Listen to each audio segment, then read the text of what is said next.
आपण आज अशा एका घटनेवर चर्चा करणार आहोत जी फक्त एका मुलीचं जीवनच नाही तर आपल्या समाजातील विदारक वास्तव दाखवते।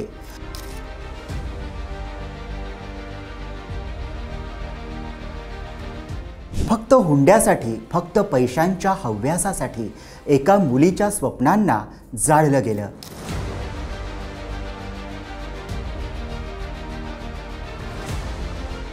ग्रेटर नोएडाची निक्की भाटी 21 मार्चच्या रात्री तिच्या जीवनाचा शेवट झाला। तिच्या नवऱ्यानं तिला जिवंत जाळलं। या व्हिडिओत आपण पाहणार आहोत तिची कहाणी, हुंड्याचा संघर्ष, पोलीस तपास, मुलाचा हृदयद्रावक अनुभव आणि समाजाला विचार करायला लावणारे प्रश्न। नमस्कार, मी विहंग ठाकूर। निक्की भाटी साधी, नम्र पण भविष्याची स्वप्न तिच्या डोळ्यात होती। घर, संसार, एक लहान मुलगा आणि स्वतःचं पार्लर चालवण्याची ओढ। सोशल मीडियावर रील्स बनवणं तिचा आवडता छंद होता। ती आपल्या कामात प्रामाणिक होती, मेहनती होती, पण स्वप्न पाहणं तिच्या सासरच्या मंडळींना खटकू लागलं। तिच्या पतीसाठी, सासरच्यांसाठी ती एक स्वतंत्र निर्णय घेणारी स्त्री खटकणारी ठरली। निक्कीच्या लग्नात तिच्या वडिलांनी खूप सारा खर्च केला। स्कॉर्पिओ कार, बुलेट, सोनं चांदी, पण मागण्या थांबल्या नाहीत। कधी महागडी कार, कधी लाखो रुपयांची मागणी। निक्कीचे वडील सांगतात, सतत नवीन मागण्या, सतत त्रास। जावई काम करत नव्हते, फक्त पैशांची डिमांड करत होते। हुंड्याचा हा हव्यास अखेर जीव घेण्या ठरला। निक्की फक्त हुंड्याशी झगडत नव्हती, तिच्या रील्स आणि पार्लरवरही सतत वाद होत होता। 11 फेब्रुवारीला मोठा वाद झाला। निक्की आणि बहीण कंचन माहेरी गेल्या। पुढे 18 मार्चला पंचायत भरली। त्यात ठरलं आता रील्स बनवायच्या नाहीत, पण काही दिवसांनी पुन्हा रील्स सुरू झाल्या। निक्कीने पार्लर चालू ठेवलं। इथूनच सुरू झाला तणावाचा शेवटचा अध्याय। पती आणि सासरच्यांसाठी ती एक आव्हान ठरली होती। आणि मग आली 21 ऑगस्टची रात्र। निक्कीच्या आयुष्यातली भीषण रात्र ठरली। सुरुवात मारहाणीपासून झाली। गळ्यावर हल्ला, नंतर ज्वलनशील द्रव्य टाकून तिला पेटवलं।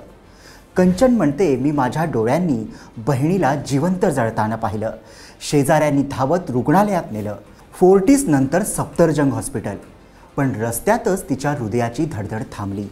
हा प्रसंग वाचकांच्या आणि प्रेक्षकांच्या मनाला हादरवणारा आहे। निक्कीचा लहान मुलगा म्हणतो, पप्पांनी मम्मीला लायटरनं पेटवलं। हा व्हिडिओ सोशल मीडियावर वणव्याप्रमाणे पसरला। मम्मा के ऊपर पहले कूद डाला, फिर मम्मा को चाहता मारा, फिर लाइटर से आग लगा दी। आई गमावलेला हा मुलगा आता त्याच्या आजोळी आहे, आयुष्यभराच्या जखमा मनात घेऊन। पोलिसांनी तात्काळ कारवाई केली। पती विपिन, सासू दया, सासरे सतवीर, दीर रोहित सर्वजण तुरुंगात आहेत। CCTV, mobile location, call records तपासले जात आहेत। सासरे म्हणाले, मी घरात नव्हतो। सासू म्हणाली, मी बाहेर गेली होती। पोलीस म्हणतात, कोणीही वाचणार नाही। या तपासात अनेक इलेक्ट्रॉनिक पुरावे आणि साक्षीदारांचा तपास सुरू आहे। निक्कीचे वडील म्हणतात, मी मुलीला आत्मनिर्भर बनवायला पार्लर दिलं, पण पती तिथून पैसे चोरत होता। घर उद्ध्वस्त करून झालं तरी समाधान नाही। माझ्या डोळ्यासमोर माझं लेकरू हिरावलं गेलं। हा आक्रोश आज प्रत्येक आई वडिलांना हादरवतोय। हिम्मत, प्रेम आणि जबाबदारीच्या या कथेतून समाजाला अनेक प्रश्न पडतायत। हा फक्त निक्कीचा नाही तर हजारो स्त्रियांचा प्रश्न आहे। हुंडा अजूनही जीव घेतोय। स्त्रियांना स्वतःची ओळख बनवायचा अधिकार पुरुषांना का खटकतो? सोशल मीडियावर लाखो लोक न्याय मागतायत। निक्कीला न्याय मिळालाच पाहिजे, देशभरातून हा आवाज उठतोय। निक्कीचं स्वप्न साधं होतं, घर, संसार, मुलगा, स्वतःचं पार्लर। पण हव्यास आणि हुंड्यामुळे ते स्वप्न जळून खाक झालं। आज प्रश्न आपल्या सर्वांसमोर आहे, स्त्रियांच्या स्वप्नांना कधी न्याय मिळणार? हुंड्याची प्रथा कधी संपणार?